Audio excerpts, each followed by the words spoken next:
Why is the prologue mission so fucking hard in this game?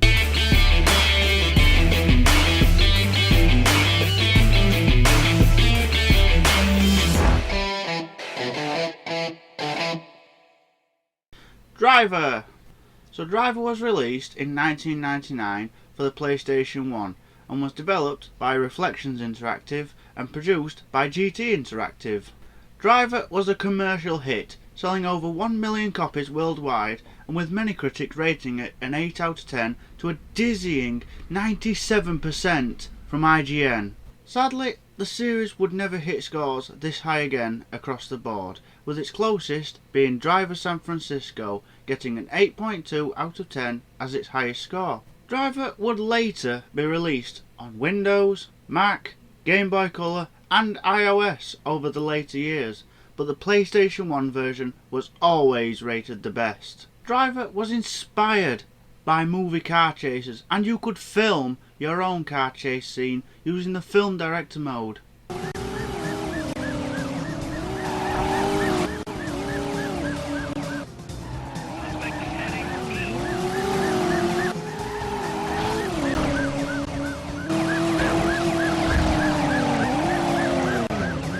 Personally, I never bothered with this, but you could probably recreate the car chase from Bullets using the film director mode. You also get to drive around 4 real life cities: Miami, San Francisco, Los Angeles and New York.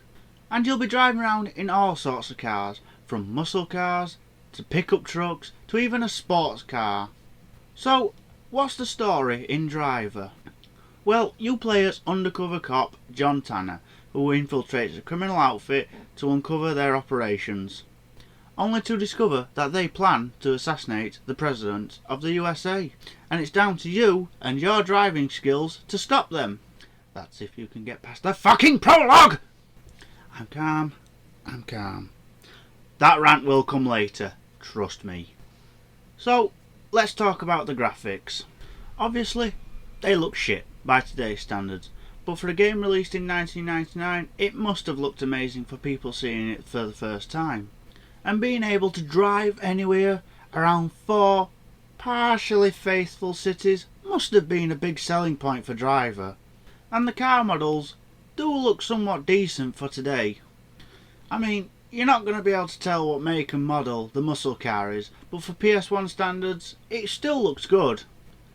As does the damage you can do to the cars. Seeing the front end crumpling or the taillights busted is a nice touch. The cutscenes and voice acting is also good as well. I mean, we're not dealing with Resident Evil voice acting here. Truth is, Tanner, 3 years on the department and you're still the best driver I got.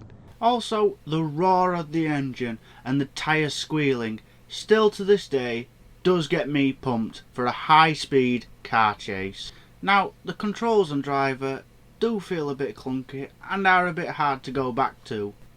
There's no R2 to accelerate and L2 to reverse. That's to look left, right and backwards when pressed down together.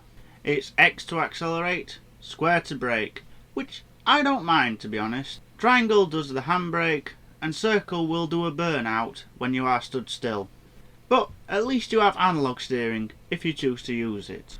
Most of the time you'll be driving from one point to another point, usually against the clock. Now, you don't get a waypoint telling you exactly where to go. You will get a triangle that will slowly start to get smaller the closer you get to your destination.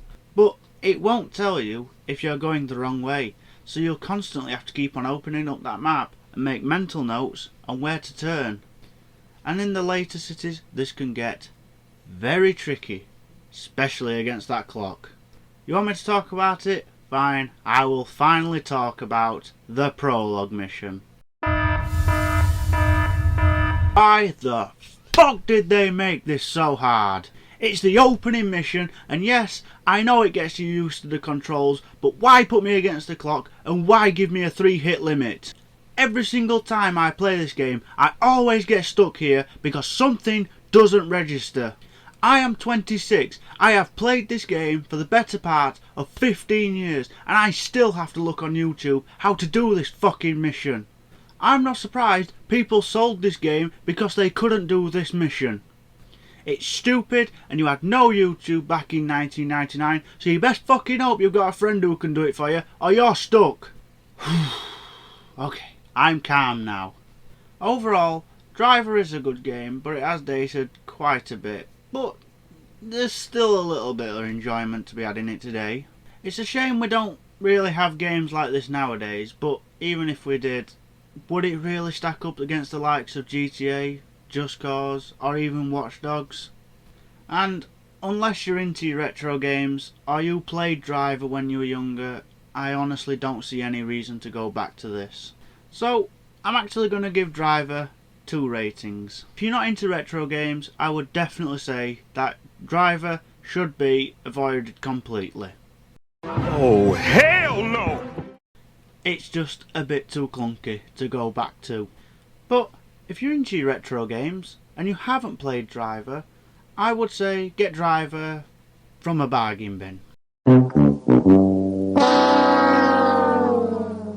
To be honest, if I didn't already own Driver, I would have only got it from a bargain bin. But saying that, I wouldn't mind seeing a remaster of this with better controls. I think it would do actually quite well. Also, what's with the American box art? It looks shit compared to the PAL box art.